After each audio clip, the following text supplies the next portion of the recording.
Y bien, pues a propósito del tema de Conga y de otros casos que conocemos perfectamente a nivel nacional, pues se plantea el tema de cómo hacer para manejar aquellas situaciones en las que autoridades regionales o locales, en fin, se rebelan o confrontan abiertamente decisiones del gobierno central o que le competen al gobierno central legalmente hablando y que son disputadas, discutidas y controvertidas por las autoridades locales o regionales.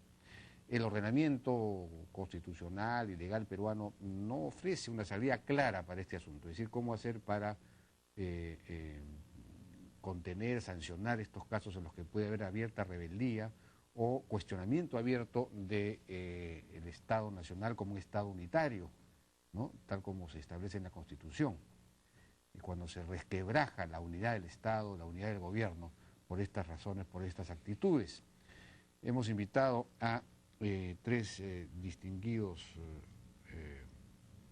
panelistas: Javier Velázquez Quesquén, que es congresista del APRA, ha sido presidente del Consejo de Ministros, conoce perfectamente los temas regionales y constitucionales; Juan Carlos Eguren, que también está especializando su labor congresal en los temas regionales y de la ejecución presupuestal y lo demás, es un congresista del PPC, y el doctor Aníbal Quiroga, que es constitucionalista. ¿Cómo están? Buenas noches, ¿cómo les va? Buenas noches.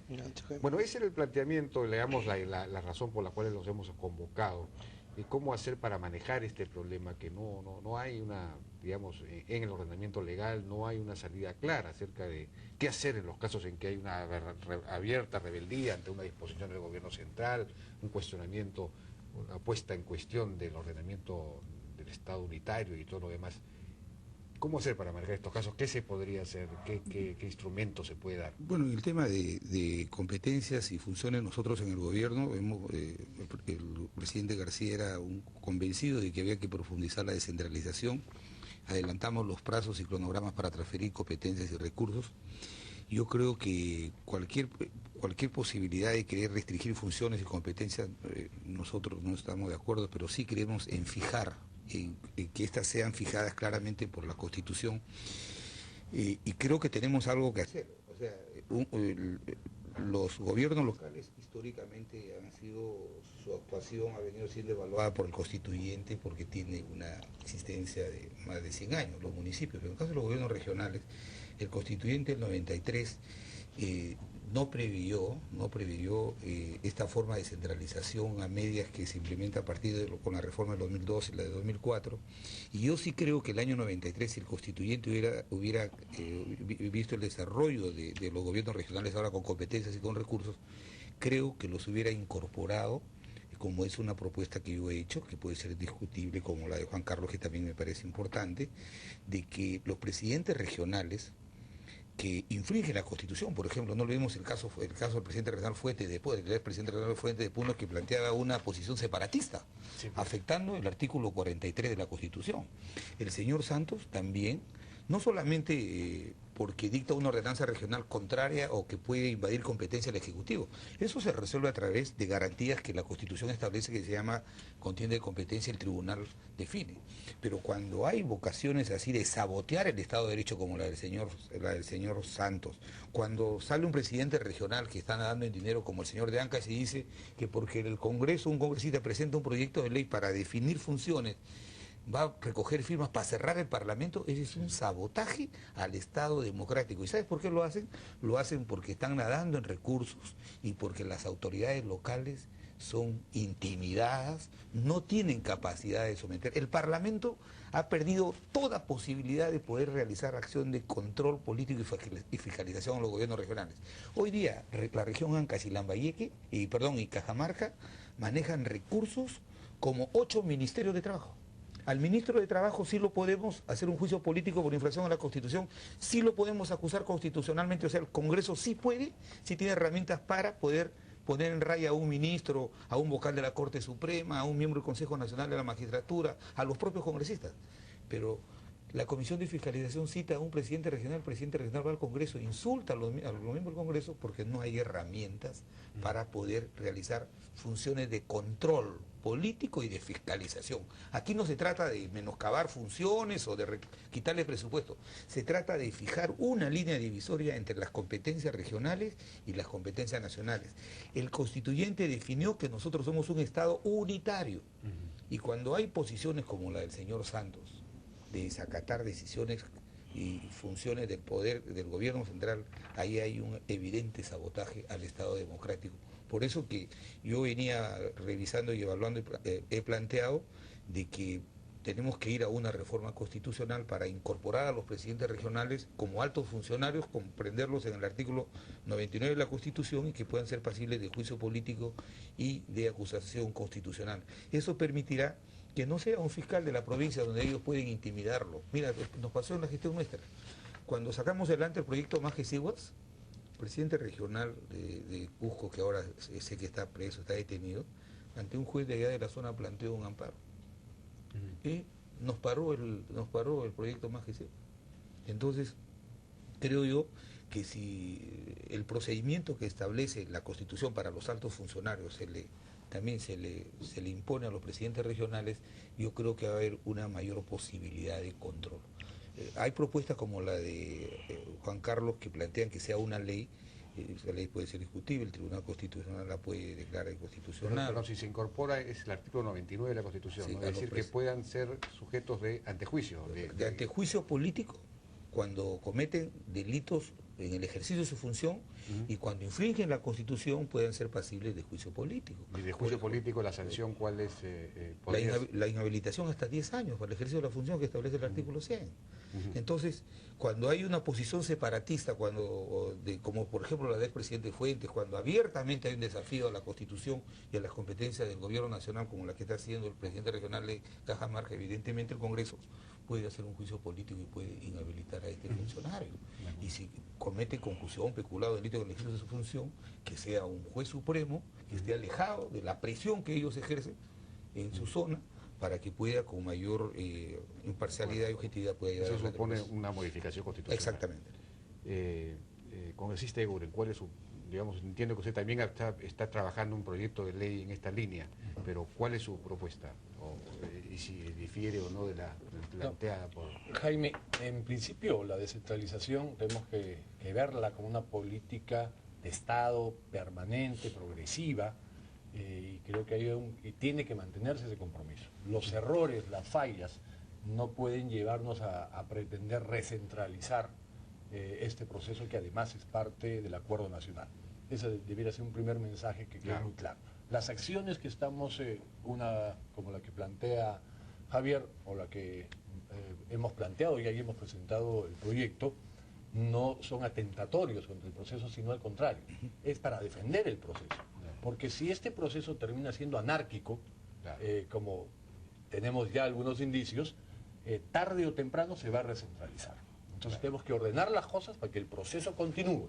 El objetivo es que continúe el proceso.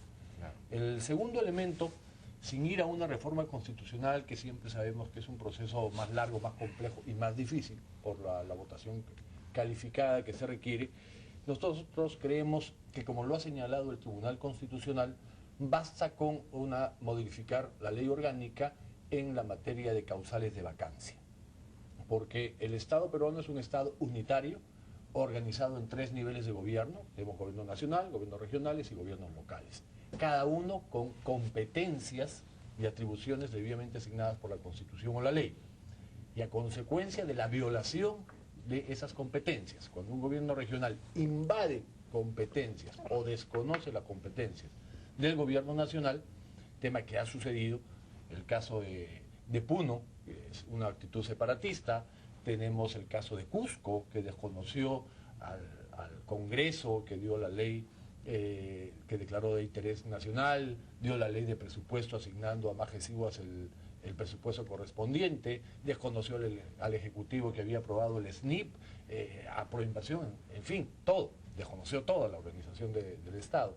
Hemos tenido casos donde gobiernos regionales han inaplicado la ley de la carrera magisterial, el tema de inaplicado programas de lucha de erradicación del hoja de coca, el tema de narcotráfico, o sea, hay de todo. Y imaginémonos lo que va a poder suceder cuando comencemos a adelantarnos o acercarnos a la época electoral. O sea, va a ser esto realmente, puede ser explosivo. Entonces tenemos que poner un coto. Y ese coto es absolutamente legal y constitucional.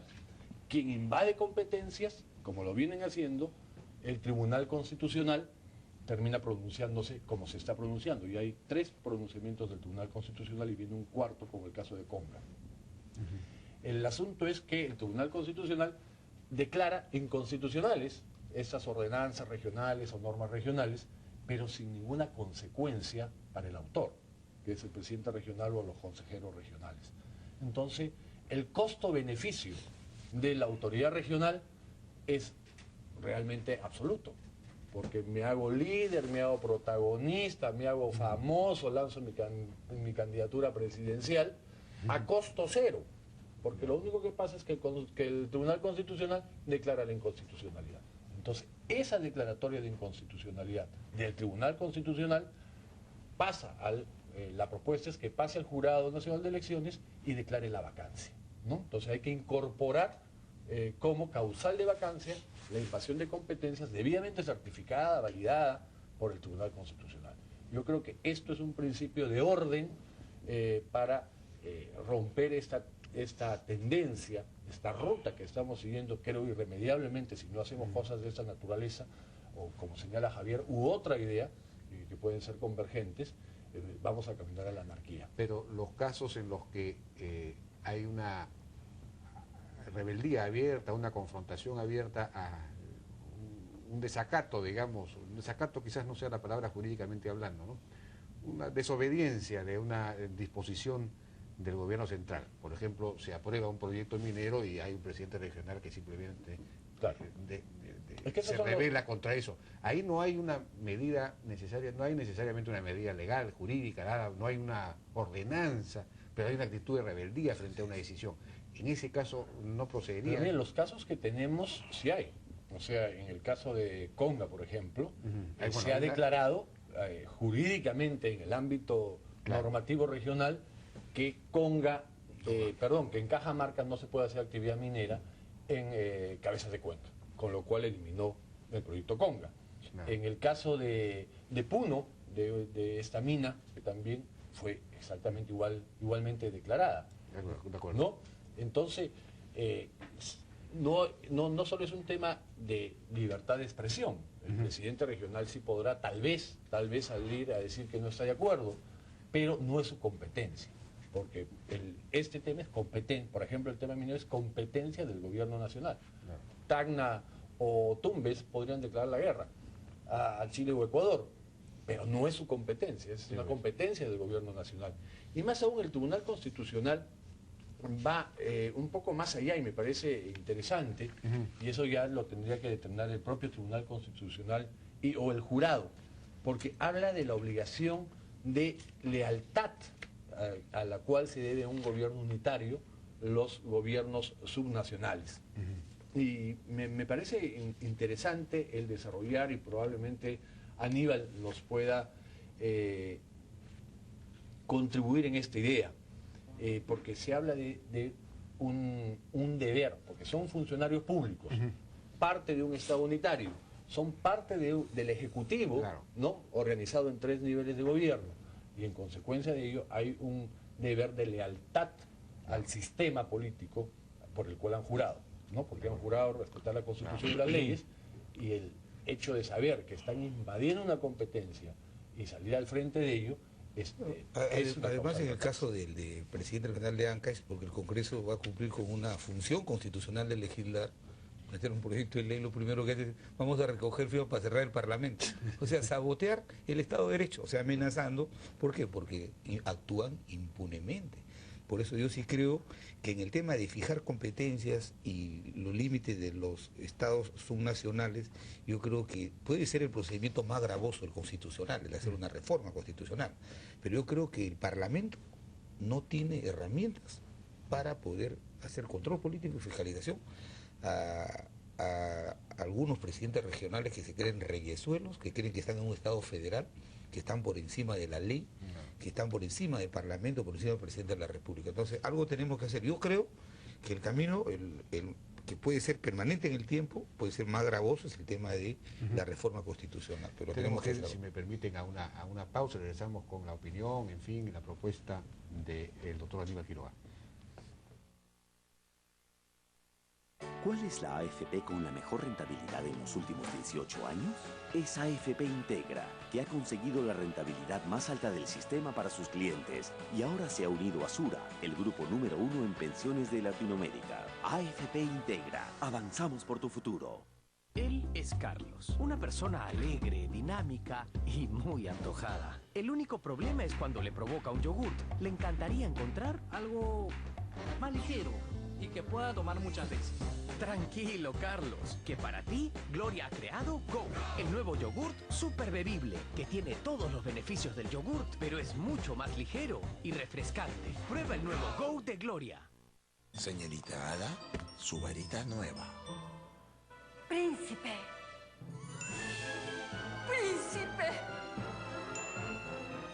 Príncipe. Príncipe. Ay, sí, eso es lo que haría si me gano el millón. ¿Y tú? ¿Qué harías si te ganas el millón de soles? Ahorra en la cuenta Premio BCP y gánate 1 millón de soles. ¿Y si no me lo gano? También hay premios de 20.000 soles todos los meses. Banco de Crédito BCP.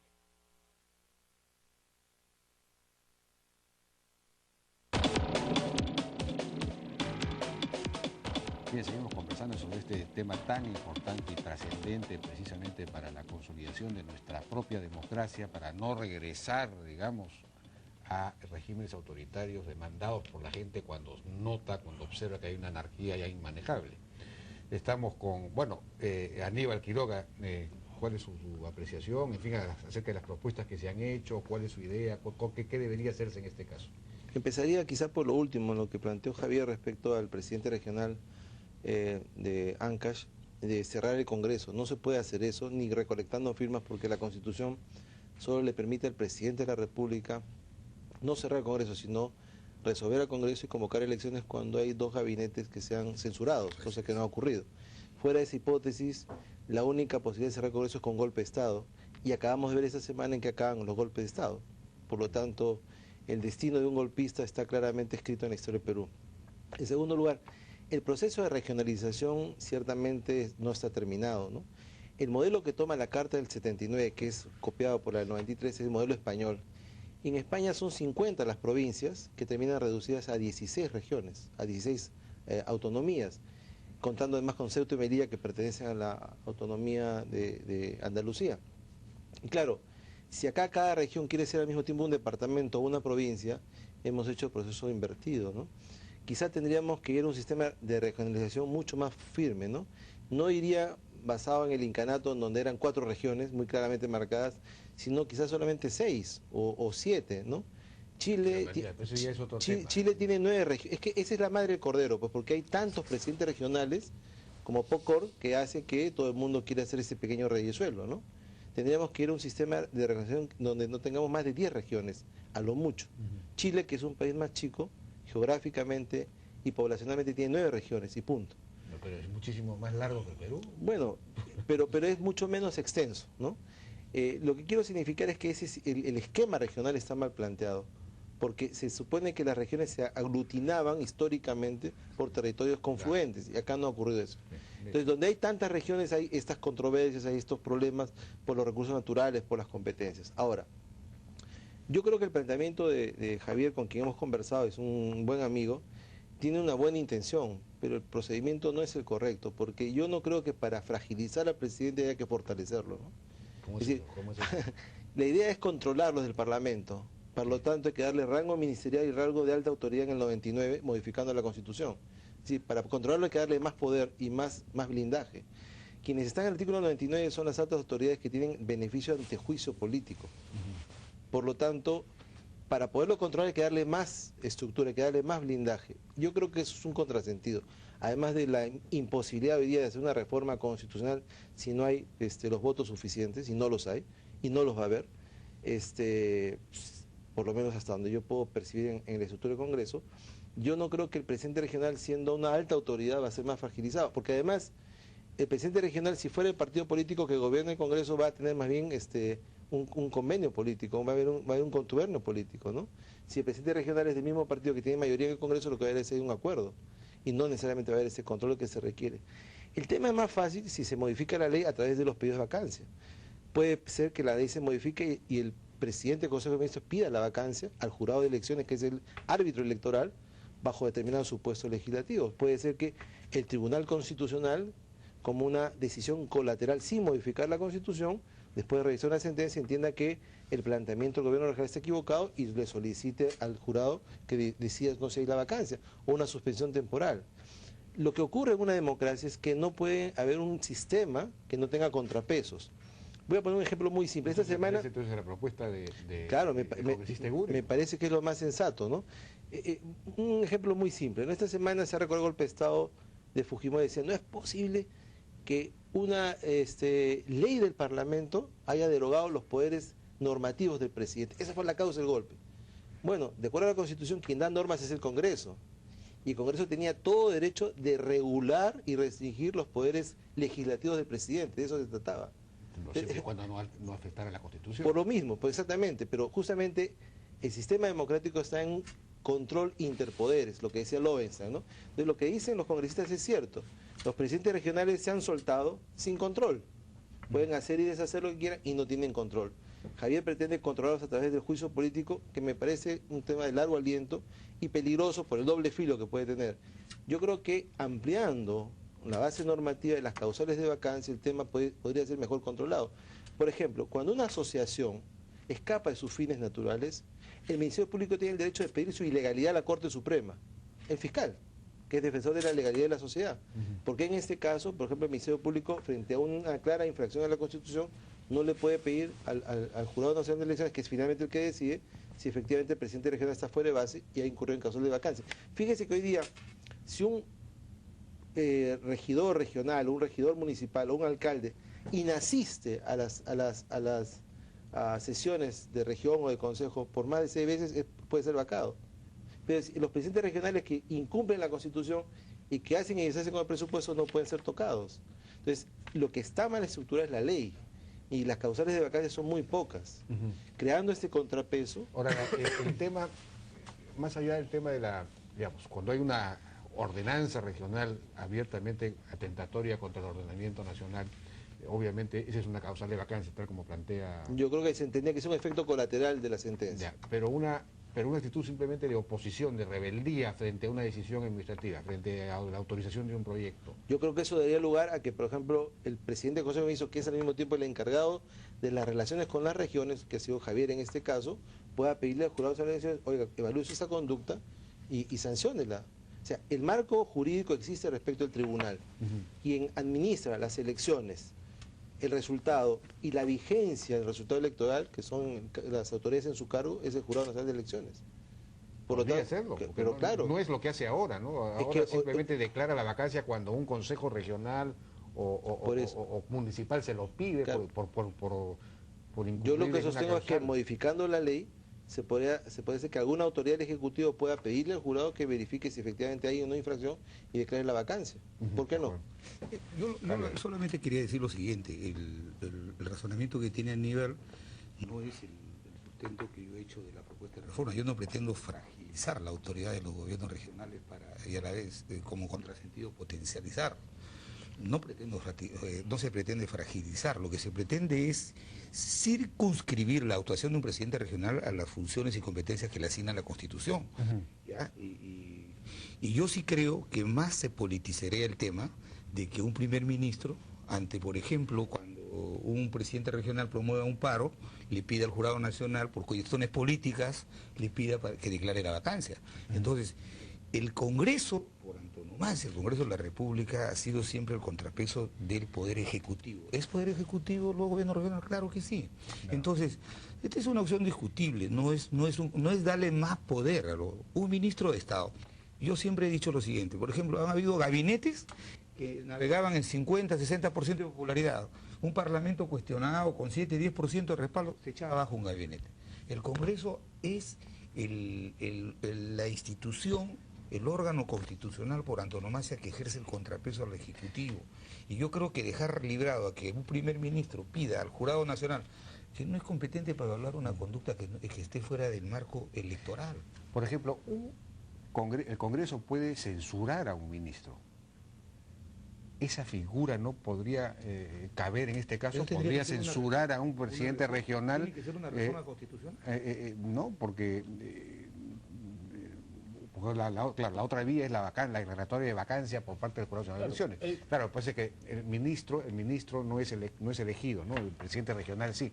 La censura no sé si cabe ahí. Jaime, el tema va por vacancias, que no requiere reforma constitucional. En la práctica, actualmente no hay causales de vacancia para un presidente regional. Porque, ¿cuáles son? Dos que son imponderables: fallecimiento o incapacidad física y mental. Eso no es imponderable, ¿no? Murió. Entonces vacó, pues, obviamente. Las otras dos son por decisión propia del presidente regional. Condena consentida y ejecutoriada. O sea, cometió un delito, decisión personal. Dejar de residir en la región, decisión del presidente regional. Inasistencia injustificada, decisión del presidente regional. O sea, las causales, en la práctica no existe causales de vacancia. Cuando rompes el criterio unitario del Estado, no es causal de vacancia. Cuando infringes la Constitución, no es causal de vacancia. Cuando invades competencias del gobierno nacional, no es causal de vacancia. Cuando te declaras en rebeldía ante un sistema democrático unitario, no es causal de vacancia. O sea, sí, pues, como perfectamente dice Aníbal, lo que pasa es que no se consignaron adecuadamente las causales de vacancia, que en la práctica no existen. Entonces, ¿qué tenemos que hacer? Es corregir ese factor, que es solamente ley orgánica. Sí, tiene que aumentarlas. Hay que aumentarlas. Pero algo se tiene que hacer, y creo que el señor Álvarez podría fácilmente, él dentro del marco del Estado de Derecho, si no está de acuerdo con la ley o los proyectos que presentemos, acudir al Tribunal Constitucional para que los declare inconstitucionales. Claro. Pero como bien lo ha planteado Aníbal, decir voy a recoger firmas para cerrar el Parlamento, esa vocación de sabotear el Estado de Derecho, claro, tenemos que proscribirla. Pienso yo, hay un mecanismo de reforma constitucional porque considero que es más seguro, es más permanente en el tiempo. Leí el proyecto de Juan Carlos Seguren, plantea que estos procedimientos con estas nuevas causales, de las dos que plantea él, sean vistas en instancia única. Yo creo que las instancias únicas están reservadas a nivel constitucional solamente para las acciones de inconstitucionalidad por mandato de la Constitución. Entonces, son temas discutibles, pero yo creo que en el tema de fondo estamos de acuerdo en que la idea no hay que plantearlo como quieren estos señores, algunos presidentes regionales que han salido a levantar la voz, a querer faltarle el respeto al Estado de Derecho, al decir que queremos menoscabar sus funciones o debilitarlo. De ninguna manera, lo que queremos es fijarles sus funciones y competencias dentro del marco del Estado unitario, y el Parlamento tiene esas funciones constitucionales. Si no está de acuerdo, que vayan al tribunal. El mensaje es que la vida de un presidente regional no tiene control, y es un tema que no funciona. En el sistema democrático, las funciones públicas tienen que tener un mecanismo de control al costado que justamente garanticen la calidad del ejercicio funcional. De acuerdo. Y cuando no hay control, se le hace daño al proceso de descentralización. Claro. O sea, lo que tenemos que tener claro es que esto es para seguir relanzando y fortaleciendo, claro, porque este escenario debilita la para darle más seriedad, más consistencia. Y además genera la actitud de recentralizar. En este desorden, en esta anarquía, oiga, mejor recentralizamos las funciones y competencias. Porque el tema es, hay que recuperar el principio de orden, principio de autoridad, principio de legalidad. Y eso es Estado de Derecho, que es las reglas de juego claras para seguir creciendo y desarrollando y venciendo la pobreza. Interesante. Bueno, yo les agradezco mucho su participación, su ilustrada participación en esta discusión, que es un debate importantísimo que yo creo que debería abrirse con más profundidad en el Congreso. Hay digamos, la posibilidad de que en el Congreso se debate este asunto y se apruebe algo. Sí, mira, así como coincidimos con Aníbal y con Javier, yo creo que todos sentimos la necesidad de que hay que arreglar este problema. Existe un problema grave, está generando violencia, anarquía. Ahora, podrá haber diferentes ideas, como en ese momento que se han planteado dos. Claro. Que se planteen 2, 3 y 4. Claro. Pero el tema tiene que discutirse y tiene que resolverse. Y encontraremos cuál es la No puede seguir la ideal. situación así como... Pero así como está, yo creo que hay consenso en que no puede seguir.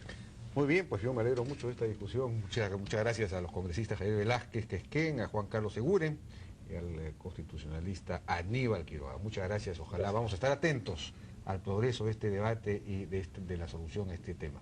Vamos a una pausa y regresamos ahora con Alberto Muñoz Nájar, quien es secretario de Descentralización precisamente de la presidencia del Consejo de Ministros. Hoy día ha estado el presidente del Consejo de Ministros en el Congreso exponiendo acerca del proceso de descentralización y las, digamos, mejoras o rectificaciones que hay que introducirle. Regresamos.